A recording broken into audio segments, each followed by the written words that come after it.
On Second Shot, we tackle 2 new headlines every week to find out what kind of wisdom the world is dishing out today. And we want you to be a part of that. When you see a headline you want to take a second shot at, or if you're looking for advice, or just want to tell us what you think of the show, email us at secondshotcast@gmail.com. If you like what you hear, rate us on iTunes. This helps us move up in the ratings so more people will see us. And if you want to hear more, subscribe to the show so that the new episodes will get straight to you every single Friday. We love you. Thanks for listening and enjoy. Heath Oaks is a millennial mogul whose ignorance on fire led him to fail his way to success.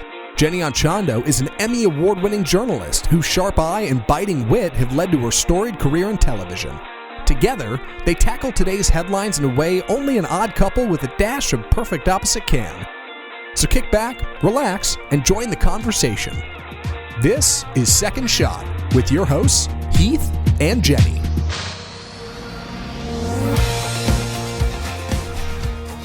So, my wife kind of frowned upon if I was wearing my Power Ranger suit again for another episode. So, we had to change into and had to wear like regular real clothes this time. It makes me mad. Well, so if you guys don't know what he's talking about, rewind back to the last episode. I think it was 141.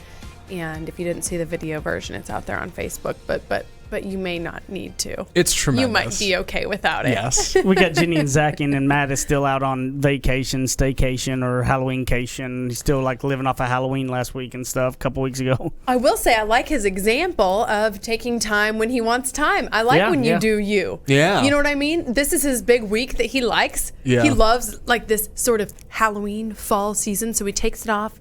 He posts weird pictures on Instagram. Matt does him, and he's going to come back totally revitalized and revived. It's true. I love the staycation idea. I told him this last time we talked about it. I was like, because it's very non-stressful, and you use all your vacation time. So many people don't. You end up at the end of the year and you've got a few days. You don't know what to do with them. Like, no, you just take a week. You work on the house, right? Yeah. He fixes up. Yeah, he knocks things out. Yeah, it's very effective. It's very because sometimes vacations can be stressful. Getting everything packed up and having the plans organized and getting to your destination. Yep. And yes, stay at home, post creepy pictures on Instagram like Matt does. Just slamming him. We love I just don't like scary, and he likes scary. It's love what he's doing. It's spooky season, or it was anyway. So he was all about it. Speaking of seasons, you guys want to keep up with the World Series? You watch that whole thing? Yeah. Being from Houston, I couldn't avoid it. I try, because I'm not super into sports, and oh man, everybody from that side of town. You have to. A couple Saturdays back, it was Game 5, and the Astros were down 1. And I was at a wedding, and people at the wedding had it open on their phones. Yeah. During speeches. Absolutely. I was like, guys, come on. This is a once in a lifetime thing. 2 people are celebrating their lives together. No, not the World Series in Houston. People are watching the game. That's what's going on. That's right. And it's funny, there was actually something that leads to our first headline about that game, specifically that Saturday game. So the Astros started off the game with a 2-0 lead after getting a home run from Yordan Alvarez. And that home run ball had a really funny arc that we wanted to talk about. This home run ball got caught by a fan, but he didn't quite catch it in the way most people would expect. See, our fan, Jeff Adams, was holding 2 Bud Lights. Stadium Bud Lights, which are a little bit more expensive than normal Bud Lights. Right. And seeing the ball coming his way, rather than try to set them down or grab them, Jeff Adams just takes it right on the chest and catches this thing just hits him right in the gut. We got a video. You got to see this thing if you're watching the video of the show. It's brutal. It is inspiring. It's hilarious. You got to look at this man. You got to see what he's got going on. It's so great. Let's see if we can get it up. Oh! Don't drop the beer. Don't. Boom. And it hits him. So if you're just watching or listening to the podcast, which is our preferred version, it hit him in the chest. He's got his 2 beers and he sees it. Yeah. I mean, he sees the ball coming. It's not like he's sitting behind third base and it was a line drive and he didn't have time to react. I mean, most normal people would have been sitting there watching that ball come and would have dropped whatever's in their hands and or did that drop to the ground, completely moved out of the way, sacrificed any kind of a drink or whatever to get out of the way of a ball flying your way to drill you right in the chest or stomach. I mean, most normal sane people would have done that. But no, this man said, I'm not dropping this Bud Light. As DC Eater posted online, Adams showed exemplary beer consumer behavior. And now apparently Bud Light is looking for him. It's funny. He should probably talk to the Nationals because apparently he's a Nationals fan. And when somebody asked him how it felt getting hit by a ball, he said he didn't feel a thing because the Astros don't hit hard. I was like, wow, Jeff Adams. I know, with the hot takes. Talk about being super quick-witted. Talk about being in the wrong place at the right time and turning it into the right place at the right time. You know what I mean? True. To get hit by a ball, but somehow it might roll into a sponsorship. It goes viral. People are talking about it. I hope he gets a huge endorsement deal with the beer company. 15 minutes of fame, absolutely. He deserves it. He got hit by a ball. What's your guys' second shot on this? There's so many. I mean, like what Zach just said is kind of a perfect one as well. Yeah. I mean, so repeat what you just said. You talk about being in the wrong place at the right time and somehow pivoting that to be in the right place at the right time. It's like somehow turning that situation around on its head by doing what nobody would expect, and it works. But I like that second shot. But doesn't that happen all the time in life? Think about it. Like if I was to just say, "Oh, you're going to get hit by a home run baseball," most people would go, not me, right? True. Sure. Because if I didn't explain that, and then I say, "Oh, you get hit with the home run baseball, but you get a deal with Bud Light to be in the beer commercials where they're going to pay you and you're going to be a face on commercials." Now would you get hit? A lot of people's answers change, right? But guess what? In life, we're not given what's coming next. Sometimes you got to have faith and do that thing that may feel like getting hit with the baseball. It may not look pretty, may not feel pretty at the moment, in hope and in faith that the good stuff is coming. But if you don't get hit with the baseball, you're not going to get the opportunity at the Bud Light commercial. You know what I mean? I mean, actually, yes. It's such a good metaphor. Actually, yes, I totally know what you mean. I have been hitting the baseball a few times lately. Hit by a baseball a few times lately, and I'm waiting for my endorsement deal, so to speak, but in using the metaphor. And I do think that things like that give us hope, to keep going and to keep taking the hits. Right? Knowing that, your time will come and you just got to keep sort of pivoting and turning and looking and being open to those opportunities. Look, if he'd just moved out of the way like a normal person, nobody would know who he is. There wouldn't even be any talking, right? So if you dodge the hits, then you're not going to get the reward after it. There's hits you have to take. Like honestly, there's hits that are there to help with grit for what's coming your way. Sometimes God gives you stuff to help build that character or build that grit or build that skin so that you can handle what is coming next. And it's like sometimes that's why the lottery people are all going bankrupt, because they get something so easy that they don't value it and they can't handle it and they can't sustain it. And honestly, grit is what matters about sustaining some sort of a long-term career. So sometimes we think in life that we want the quick hit, but honestly, we couldn't handle it if we get a quick hit. It's got to be a long journey. Like, you need the hits to happen to build the character, to build the tough skin, to build the grit inside of you to know that you can handle it when it comes. I mean, that's real. Long term is real. Like fake is quick. Real is long term, and the hits matter. Like as bad as you don't want, as much as you don't want them, whatever those hits are that are hitting you, maybe they're hitting you right now. Maybe you're just feeling like everything's coming down wrong. I'm telling you, the only way for you to be on the other side and keep going toward the long-term success and what you want, you have to take those, because there's a lot of lessons you got to learn to handle the success when it comes. And if you don't have that grit, you're never going to make it.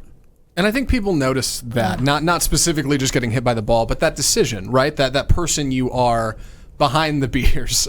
Jeff easily could have jumped out of the way. If it had been me, I would have moved out of the way. I would have been like, I can't catch this. I'm going to get hit by it. Oh no. And I would have moved. At some point, he made this decision that, just going to get hit by the ball. And it totally worked out. And I wouldn't have done that. So I can respect that he's that kind of person to make that decision. Now, here's the difference. So he wasn't thinking, I'm going to get a Bud Light commercial if I get hit. No. This is just an example. This is just kind of an example. Sure. But I want everybody to pause on this one line. Sometimes I'll take these things and I'll write them down like a little Post-it or something on the computer or wherever I need a reminder. But back to what Heath said, sometimes you need the hits to happen in order to build the grit. The hits matter. Sometimes you need the hits to happen in order to build the grit. The hits matter. So even just a reframe in your brain, when a hit comes, for me, like that can be really degrading and pull me down for a long time. But if I reframe that to, hey, look, it happened and I'm still here. Like I woke up today and it matters and I'm building more grit. And sometimes I think I have got enough darn character. Yeah. I don't need any more character building experiences. Does anybody else ever feel like that? Like, man, okay, yeah, I know the tough times you build character, but like I've got so much character. But really, you know, we can continue to grow and build. But when you want to get to the level you want to be at, for instance, you haven't been there yet to know that you got enough for that yet. You see what I'm saying? Like when you want something that big that you haven't seen yet, you can't think you already got what you need because you don't even know what it's like to be there, right, to handle that. You know what I mean? True. It's better to build that grit on the way up than it just to be catapulted up, because that's where people screw it all up. Yeah. The ones who it's the long, real journey of the grind, they don't screw it up as much. That's how the one-hit wonders screw up everything, because there wasn't as much of that long-term grind, and because you're building all the character, all the grit, all of the things that are needed in order to sustain the level when you get there. Because everybody will tell you that most of them, when you get in there, is not the hard part; it's staying there. But you ask me too. You'll ask me times like, "Well, how did you learn that? Like, if you didn't go to business school, how did you learn that?" Every one of mine are from a failure that I've had in business. Yeah. That I made a decision to go in with somebody when I didn't know it. Did I know about this raising capital? How much I should give away? And then I learned all of that down after the fact of it all. And there's a lot of he them went that and suck. lost all his money, and then he learned how to raise capital. No. Yeah, I mean, but like it is. It's one of those that it's like I've learned all of those from that. Instead of I haven't let those define me and own me. Instead of taking the learning option from it, where I wish it would have been a cheaper learn. Don't get me wrong. Yeah. But Me I too. also believe it's pretty important to go through that, because then I cherish things a lot more differently.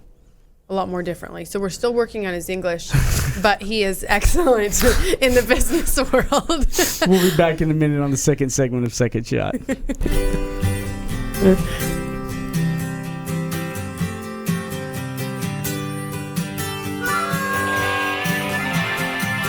He makes up words, she translates them.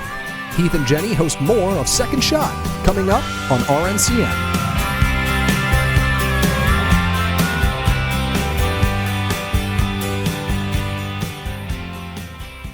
Okay, you guys, we have been working on this partnership for a while. This is a company that we've used as a couple, we've used individually, and now they are on board as a sponsor. So we're giving a big shout out to myllc.com. You used them back in the day, right? I've been using like when them, you first got started in business. I've been using them for 12, 13 years. It was the easiest thing in the world. If anybody's thought about setting up a company, paying big lawyer fees, they think it's a big, mountain of a task to take on. But with myllc.com, if you go on their website and you call them, if you're doing an S Corp, a C Corp, or anything, they're going to walk you through it. They won't make you feel dumb. And they're going to handle every process every year from now on from you, the stuff with the state and all of those things. So if you have any rental property outside of your own home, you need to have it in an LLC or an S Corp or something in order to protect you legally if you're doing side hustles. You need to invoice them from the legal entity because it can protect you legally. In myllc.com/second shot, there's a coupon code 99 myllc, right? Well, yeah, all you have to do is go to myllc.com/second shot and it'll give you $99 off, which is super generous. And this is kind of like a limited thing. So if you were thinking about it, again, you kind of started your side business, you're thinking about getting it going, or you've got a big business. I mean, they work with all sizes. It's $99 off. The other thing, if you're already on the site, you can use the coupon code 99myllc. Again, it's 99myllc from myllc.com. This is the company we've used for all of our different entities and projects. They've been so great to work with, and we're just excited to have them on as partners. myllc.com/second shot. Go now. Run.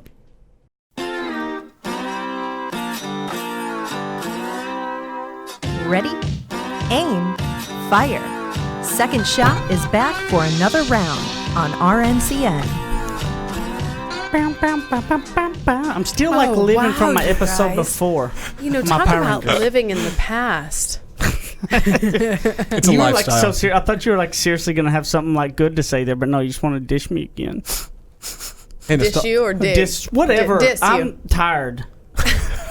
Why is that? Is that because you were up all night watching Power Rangers and football? That's right. Daddy, tired? Are you tired, Daddy? As Brighton will say no. I She always know. go, oh, I tired. You guys, the funniest thing happened. So, and this relates. I'll make it short, but it relates to expectations, setting expectations. Oh, no. So, Brighton's been potty trained since she was about 19 months old, fully potty trained during the day. I put a diaper on her at night because the research that I read indicated that usually at that age, at such a young age, their bladders actually can't hold it through the night, and she sleeps for 12 hours. So anyway, we put a diaper on her at nighttime. I go and pick her up at school. And nap time. And yes, and nap time. Right. So she's nap at night. And we get into a conversation about that, and they're like, oh, she doesn't wear a diaper at nap time. I'm like, yes, she does. What's been going on?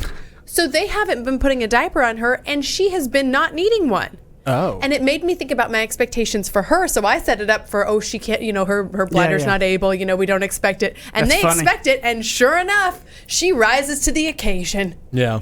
And at school, she doesn't need a diaper at nap time. It made me think about, okay, I wonder if I can raise my expectations for her, like not be pressure mom, because really, what does it matter to me whether she wears one at night or doesn't? But it just made me question some of the other things I'm doing with regard to like her manners and teaching her things, and like, okay, well, rise to the occasion, little lady. If you expect it, maybe they do. Right, that's what I'm saying. I like the... Speaking of expectations, we should talk about our second headline. Yes. Ever feel like you're the only one at Whole Foods buying your own groceries? Yes. You might be. So, Whole Foods, for any of us who don't shop there, is an Amazon-owned grocery chain, right? They didn't used to be owned by Amazon. They started in 2017. But they're very much health foods, if you don't live near one, I guess, because podcasts are all over the world. Health foods, Whole Foods. What's Yeah, the, Whole Foods, Whole Foods has health foods in it. Very yes, expensive yeah. health foods. It's good stuff, though. To our 6 listeners in Germany last month, by the way. I wish I had some German to I know. shout Do we out know to to you. say hi in German? Anyway? No, Okay, nothing. it's fine. Literally, I have 0. Well, we love having you anyway. Okay, so Whole Foods has been owned by Amazon since 2017, and Amazon has been running Prime Now shopping, right? Which is where Amazon Prime administrators, I guess, will run around and shop for your groceries for you and bring them to your house for a small fee, just like Amazon Prime, which is super cool. But part of this deal is if you're ordering from Whole Foods, they can do it within the hour. So it's got to be fast. And if you're placing a large grocery order, somebody has to zip around those aisles and get that stuff. And apparently, this has led to some customer complaints regarding the experience at Whole Foods, because suddenly you've got people zipping around aisles and taking corners real sharp with carts, like Heath in a go-kart, I guess. Heck and, yeah. Yeah. And, it's been hurting maybe the overall experience. So I thought it might be a good idea to talk about this. I didn't understand. Jenny was reading this. She's like, "Oh my god, I feel this," and I'm like, "What are you talking about? How do you like feel a certain way?" I don't understand it. Well, here's the difference. I'm there as a customer shopping. They're there and working. Right. So it's almost like we're So you say the traveling. overall majority is not customer shopping when you go. There are a couple. If you live in Dallas, there's the one kind of Highland Park, Lemon, and then there's, I want to say it's Forest and Preston. Those are the 2 near us. The one on Lemon, by and large, I swear, every time I'm in there, I'm the only one shopping for my own groceries. Wow. Really? Everybody else there is doing the order. It seems to be. And the reason, and at first I was like, oh, that's weird, Jenny, why are you thinking that? But I noticed they were more into their phones, and they weren't as, a store like that where things are a little bit more pricey. I will have more conversation with the people I'm purchasing from. I'll ask about where's the fish from, where's the meat from. I might take some more time. They're more cognizant of, like, if you ask for a pound and it's $12 a pound, you only want a pound. Like, don't give me 1.2 pounds. You know what I mean? But there's no conversation happening, and I actually. Sometimes I'm home with Brighton all day, so like my only adult conversation is at Whole Foods until Heath gets home. So I'll go there and have conversations and stuff.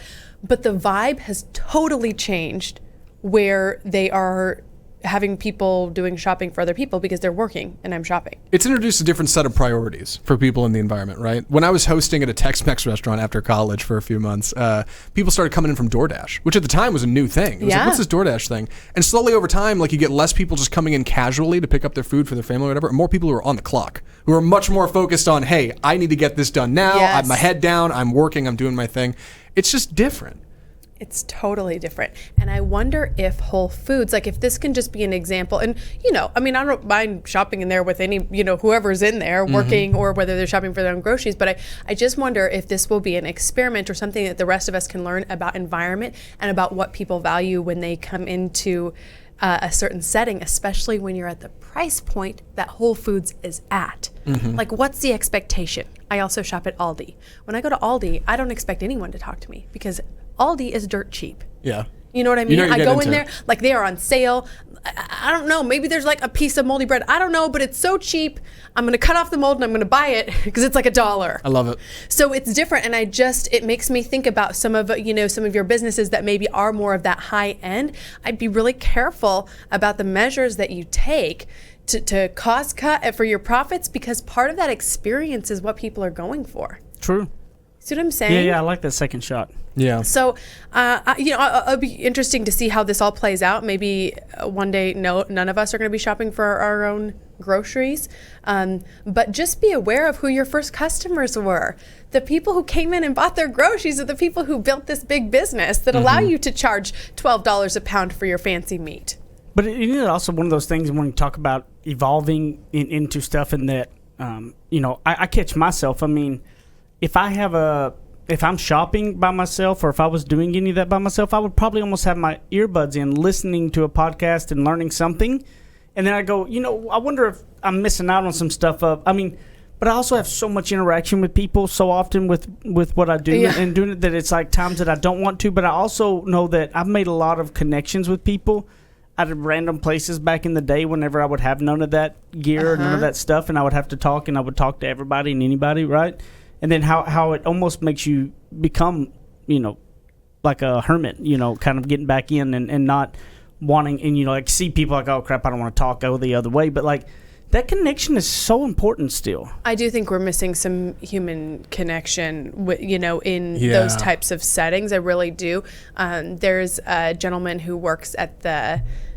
I wonder if he ever listens to the podcast. I don't know. I know he used to watch Fox, but at the North location of Whole Foods, and he always says hi to Brighton, and it's a really fun social experiment for her. And for he'll ask like, "What are you guys getting? What are you doing?" And to me, that's important for me to see that with her. But if she's not with me, I don't prioritize that as much. And I wonder why that is, because that human interaction is just as important for me, for Brighton, and for him in his job. Because he's hired there for a certain reason, a certain set of skills. And don't you think that we have more job satisfaction when someone properly thanks us for the work that we're doing, when someone properly acknowledges the work that we're doing? See, I thought about it on my second shot, was that fact of how to differentiate yourself. People all the time are like, oh, that person is lucky. They got a break. They got this. There was a story back with the World Series. There was a lifelong Washington Nationals fan that was a security guard crosser. And all of the families knew that he loved the Nationals, and they all chipped in and bought him World Series tickets. Wow. Now, very cool. Do you think that he had earbuds in his ear and just let kids cross? No. No. He danced. He was vibrant. He talked to everybody, and he was a dancer. Made it like kids couldn't wait to get to cross the road with him because he was so fun. Now, do you think that if you were just earbuds in and your head down, like, here's what a lot of these other security guards go, oh, he's lucky. No, he did more. He did more than everybody else. And that's the thing. No matter what position, like you're talking about the guy at the Whole Foods that takes the extra with it, that's somebody you remember that you would, if you ran And that if I across was in a starting path, a company, you would think you know about who I would think of to hire? Him. Yeah. And I go back to it and I think about, like, there was a guy in the cafeteria in the building I'm in that was... He remembered everybody's name immediately. He was the most vibrant person I've ever met. Talked to everybody, anybody. Didn't matter what it was. Like, he was very extra outgoing. I tried to hire him so much, it's unreal. And he ended up getting another big... He loved the restaurant business, though. And ended up getting a bigger deal to where he's killing it now. But that has to matter. Like, it's not that people are just lucky. Maybe it's these little things that can differentiate yourself. That little bit of no matter if you like, a lot of these people, it's not that a lot of people will think, well, that's just their personality, they love it. Not all the time. They make themselves do it because they know it makes them better. It makes them different. Think about that in your career and all of that. Are you the person that people can remember because you're kind of overjoyous? Like you're asking people questions. You're asking them who they are. Those are the things, believe it or not, that matter. Would you agree? Oh, 100%. 100%. And I think that sometimes maybe the people are not friendly because they're not in a position that they like. But guess what the quickest way to get out of the position you like is to overperform and overperform and overperform and overperform. And eventually, that will get recognized, right? Yeah, Absolutely. And for anybody out there who's like me and keeps their earbuds in all the time and is thinking, no, people don't notice. People don't notice this kind of thing.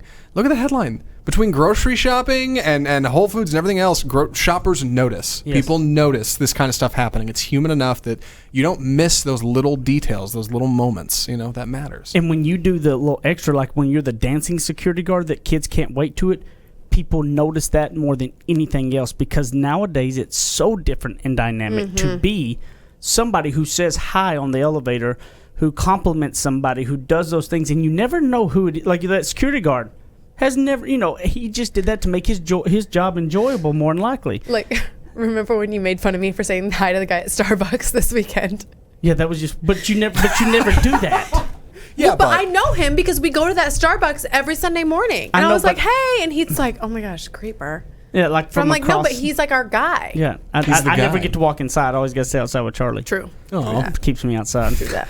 But differentiate yourself. It's not that other people are just so lucky. They do the little things that matter. Nowadays, the good news is, nowadays the little things are very easy to do. It's saying hi to people. It's complimenting people. It's being somebody that is engaging others and asking questions is literally the thing that can differentiate yourself and make sure people do not forget who you are. We'll be back in a minute on the third segment of Second Shot.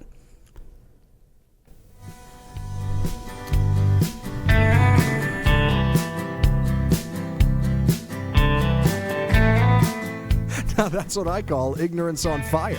More of Heath and Jenny still to come.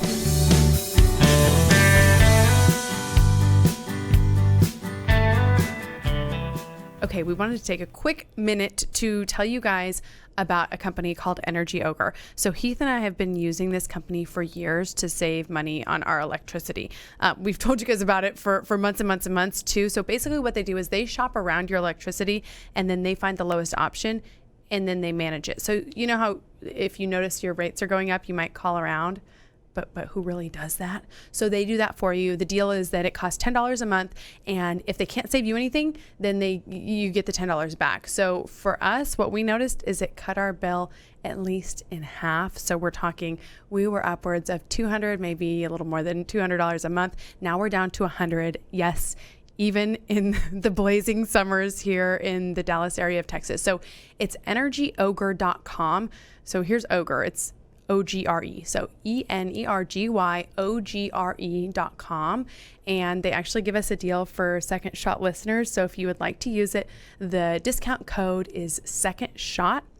So you can try it for free and see how it works. Again, it's really not a risk because if you get on there and they can't save you any money, then they don't charge you anything and you'll get to try it out for free with the code Second Shot. Kick off your boots or suit up. The choice is yours. Welcome back to Second Shot on RNCN. Down, down, down, down, down. Here's the thing I got to tell y'all. Tell I'm us. sitting number one in both of my fantasy leagues right now, and it makes me very happy of myself. He's feeling on top of the world, everybody. Enough to humble brag on the podcast, Oh, no, yes. there's not It's nothing not humble humble. about it. It's straight up brag. I mean, I'm number one. I'm a sole number one in both leagues, not tied with anybody. Yeah. No, I don't deal with that little messy nonsense. I am sole number one, numero uno, God- in both leagues. God- How am I doing on mine? I don't know. Why don't you look at your own fantasy? Heath is straight up godlike right now, guys. It's Yeah, just you another can't touch level. him. It's just another level when you can do that in both leagues. You're you know just what I mean? too good. Yeah. I remember back when the whole season started, you guys had that story about being in the car Yeah, Jenny and Jenny helped was me on a draft. laptop. Yes, and that's right. I really am.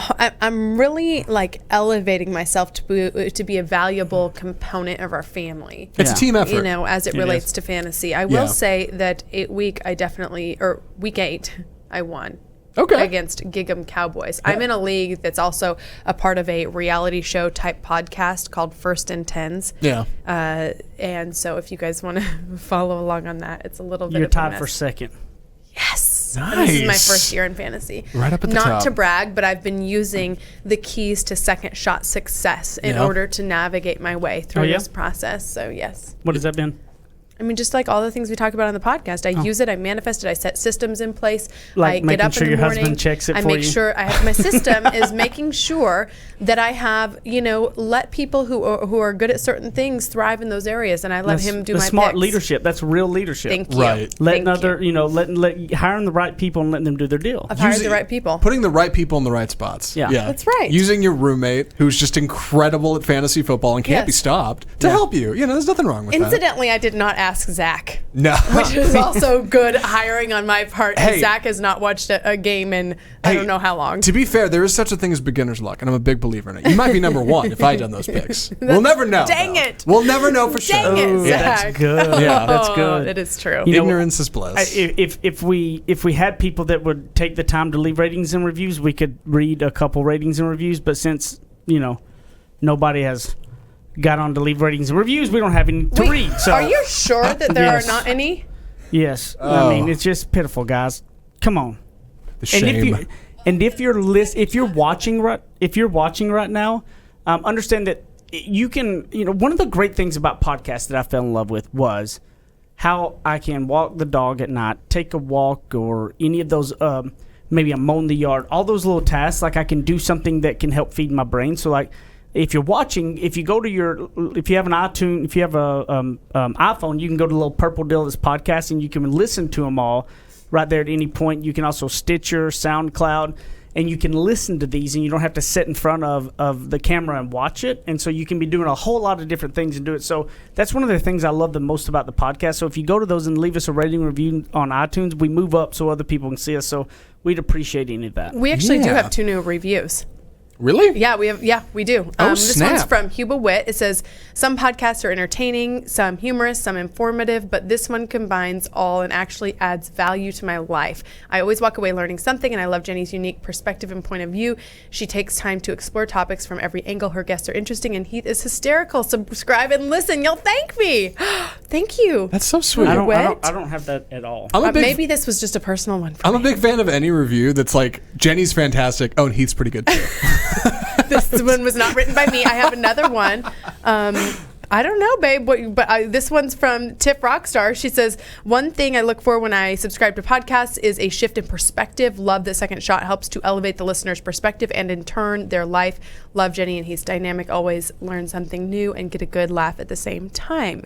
So thank you to our friends who have been rating and reviewing. I don't know why they're not popping up on Heath's app, but again, if you're watching this on some other platform, YouTube or something like that, go and subscribe, because that's the only way you're going to get the Second Shot sit downs and all of these, and then you can listen to all 140 episodes and do a little binge listen, which is that's the way that I listen to podcasts too. Is I'll find somebody that I like and I'll listen to all of their just go episodes. back. Yeah, I do too. You know what I mean? To kind of like follow the journey of their life and all of that. So thank you to those of you who have left reviews. Very kind. Thanks, guys. Are you ready for our question of the week? I think so. I'm going to say this one as I have not yet thought about my answer for it. I'm still working on it. But here is our question. And by the way, we do these questions and answers in the Second Shot group. So if you want to kind of see what everybody else is thinking on this one. Yeah. Here it is. We're diving deep. What fact about yourself took you the longest to understand? What fact about yourself took you the longest to understand? And Zach, since you came up with the question. Oh, that's so. I went first last week. That is unfair. Okay, Heath. Can we what get a is can we it? get a Hail Mary from Fantasy Yes. Football Pro Heath Oaks over there? Oh yeah, always up. Number one in both leagues.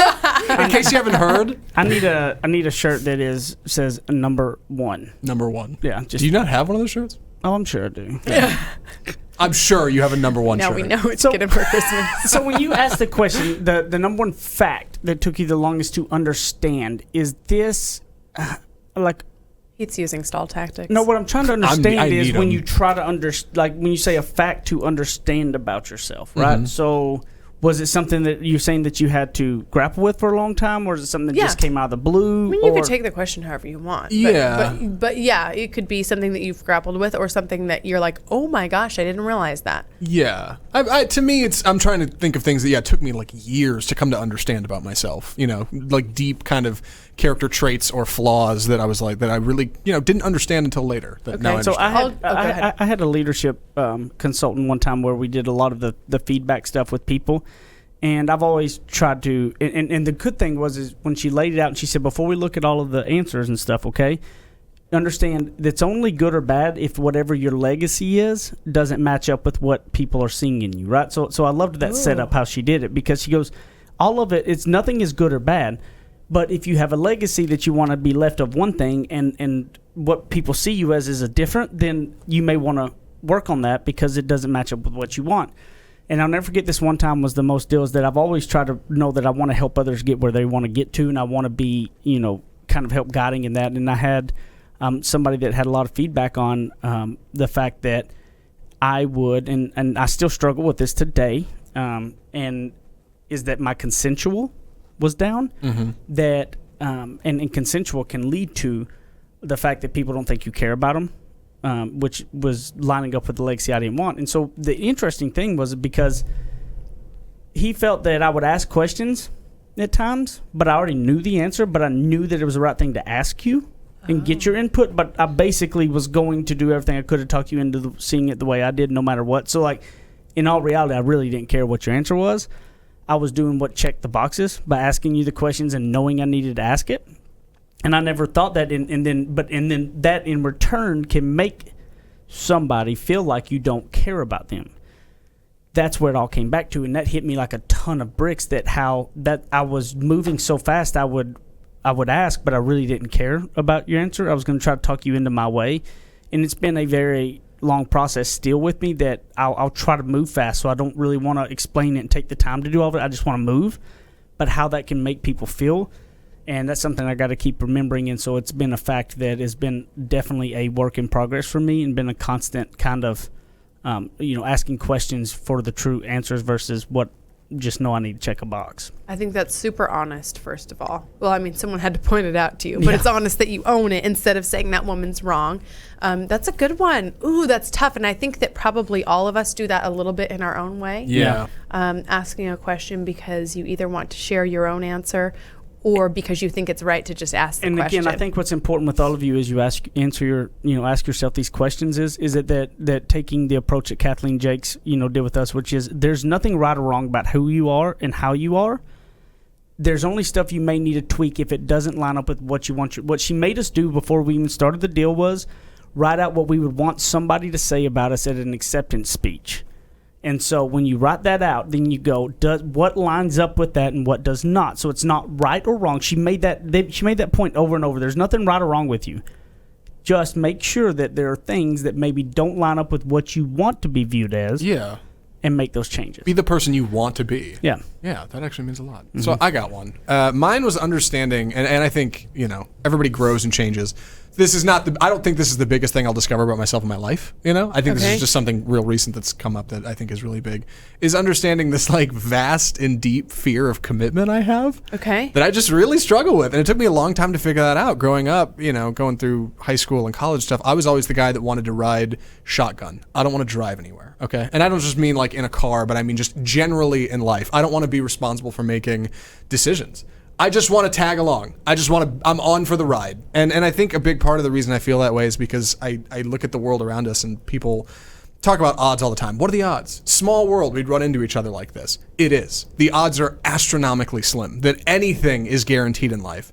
So whenever I sign a lease for a year saying I'm going to pay rent every year, every month at this time, always, and I'm always going to do this and I'm going to always be this person, like, I really struggle with that. Oh, interesting. Because the guarantees like that are just so tough for me to wrap my brain around. So few things are guaranteed in our lives. So few things. And it's, in a way, really frightening to me. Which explains why it took him like 10 years to propose. That's right. Yeah, that's why it took me 9 years. And that was something that was a big problem. Like, talking to my family and friends, they'd say, what's taking so long? I'd say, things are great. Things are great the way they are. Things are perfect the way they are. Like Christine and I, we get along so well and things are great and we've been together so long, like we know each other, we're common law married. What's the difference? Yeah. But commitment, right. And that's what I mean. It was kind of coming to figure that out and figuring out, okay, I seem to have this big fear of this and kind of starting to wrap my head around it. And it's something I still struggle with, but I'd say that's my answer. Coming to understand, that. I seem to have a fear of guarantees for some reason, which doesn't make any sense. I think that it's good timing that you're realizing this now as you go into marriage. yeah. You know what I mean? One of the most, I think if so. not the most important commitment that you'll make. But I'm impressed with you for recognizing what was in front of you and going ahead and persevering and making that commitment. Yeah, and being able to say it on a podcast and feeling like, okay, Yeah. this is Thank how you. I It's grapple okay. with this problem. Thousands of people now know. Yeah. Thanks, guys. So I would say that something that I want to make sure that I'm framing this correctly with the question. Something that has taken me a long time to understand is that I will always question. Like with regard to, so for example, for faith, this is very conflicting in the world of faith, because faith is about sort of learning, but like not really questioning in a lot of stereotypically religious type situations. So I struggle with the fact internally, like, well, I'm still questioning this. I still don't know every single thing that happened in there. So faith and questioning are two vastly different things. So I've struggled to realize that just because I continue to question and dive deeper doesn't mean I'm not a faithful person with regard to spiritual faith. So then that also relates to all other aspects of my life. And I think that what's been helpful for me to understand is that means that I continue to grow. So if I never question anything about my faith, I would never go any deeper into the Bible, for example. I would never look any further, because it'd be like, well, my parents introduced me we were listening to this book and they referenced the Precious Moments Bible. Like, they introduced me to the Precious Moments Bible when I was, 4, and I've just continued on this faithful journey. So my questioning, I think, will continue to serve me, but the internal struggle I've had to just let go of and realize that doesn't mean anything's wrong. It means I'll just continue to question. Same thing with jobs, same thing with contracts. Before I sign something, before I get into, probably the quickest thing I ever did was marry Heath. That was the thing that I questioned the least, which, Right. I got this figured out. Here or there, that's what I did. I tend to have that effect on people. But the rest of the stuff, I really question, and then it makes me doubt. It gives me self-doubt, because I think, why can't you just go with it? And now I think I have a greater understanding of that's just the way that I am. That's why the profession of journalism was really enticing and interesting to me, because I do have so many questions for people. Yeah. I want to know why things work the way they do, why people chose certain things. And I also know that it can limit me in wanting to launch projects, because I question so much that I don't do it. So I think now that I have an awareness about Understanding that. Yeah, I can know, when to put it aside and when not. Yeah. So Gotcha. that's that. I'd be curious to hear your discussions. And again, I brought this up last week, but I think these are going to be good holiday questions. Yeah. Take these to your family get-togethers to keep things, positive on the up and up, and more about learning about each other. So ask the question one more time for everybody. What fact about yourself took you the longest to understand? It's a good one. The deep cut. I like it. Where can they find you? JennyAndChando.com. But mostly, I would love to see you in the Second Shot secret Facebook group or on the Instagram page at Second Shot Podcast. I know that thousands of you are listening and watching, and I'd love to connect with you there so that we can continue to grow this group. At AppleZacintosh on Twitter and Instagram. Facebook.com/groups/Second Shot. Come chime in on the question. Leave a rating and review, guys. We appreciate it. Thanks for listening. At Heath Oaks at Ignorance on Fire. Go to myllc.com/Second Shot and check out our sponsor and get $99 off getting your C Corp, S Corp, or LLC done and completed. I love you, and we'll see you next time. Bye.